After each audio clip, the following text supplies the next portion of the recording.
Don't skip this, because what I'm about to share could save your relationship. You see, most couples don't break apart because of cheating. It's not always about money. It's not even about constant fighting. The real silent killer of relationships is poor communication. Think about it. How many times have you felt misunderstood? How many times did your partner not get you?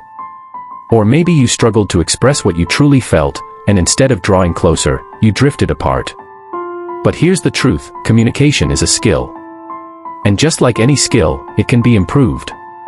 Today, I'm going to show you how to do exactly that. The first key is listening, really listening. In relationships, most people hear to reply, not to understand. But your partner doesn't just need your answers, they need your attention. Put down your phone. Look them in the eyes. Let them finish without interrupting. Then reflect back what you heard. Simple words like, "So what you're saying is," can change the entire direction of a conversation. It shows care. It shows effort. And it shows that you value their voice. Good communication isn't about saying everything on your mind, it's about saying it with love. Yes, be honest. Yes, be real. But also be gentle. Harsh truths without kindness can cut deeper than silence. Instead of saying, "You never listen to me," try, "I feel unheard when I talk, and I'd love it if we could work on that together." Notice the difference.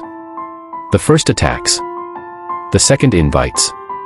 And invitations build bridges, not walls. Here's something most couples miss: not everyone communicates love in the same way. Some people show it through words, others through actions, gifts, quality time, or even touch. If you're speaking one language and your partner understands another, it will always feel like miscommunication. So take time to discover each other's love language. It's not about changing who you are, it's about learning how to express love in a way your partner can truly receive. Remember this, communication isn't only what you say, it's how you show up. Crossed arms, rolling eyes, distracted scrolling, all these say more than words ever could. If you want to build trust, let your body agree with your words. Lean in. Touch their hand. Look them in the eye. Sometimes silence with presence speaks louder than 1,000 speeches. Disagreements are inevitable. But the way you handle them determines whether they strengthen or weaken your relationship.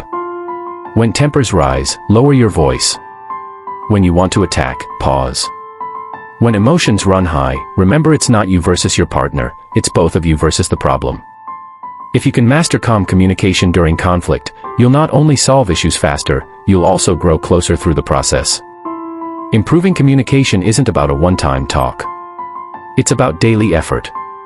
Check in with your partner. Ask how their day went. Share your own feelings, even the small ones.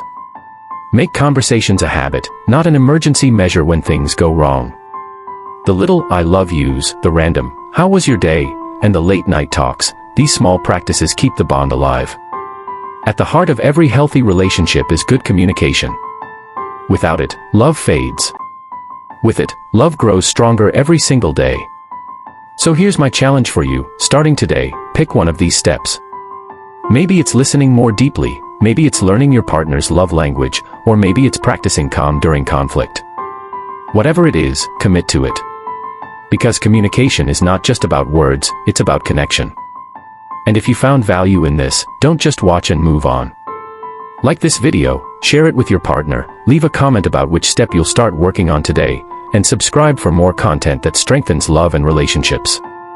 Because remember, great relationships aren't built on grand gestures alone, they're built on daily conversations, spoken with love.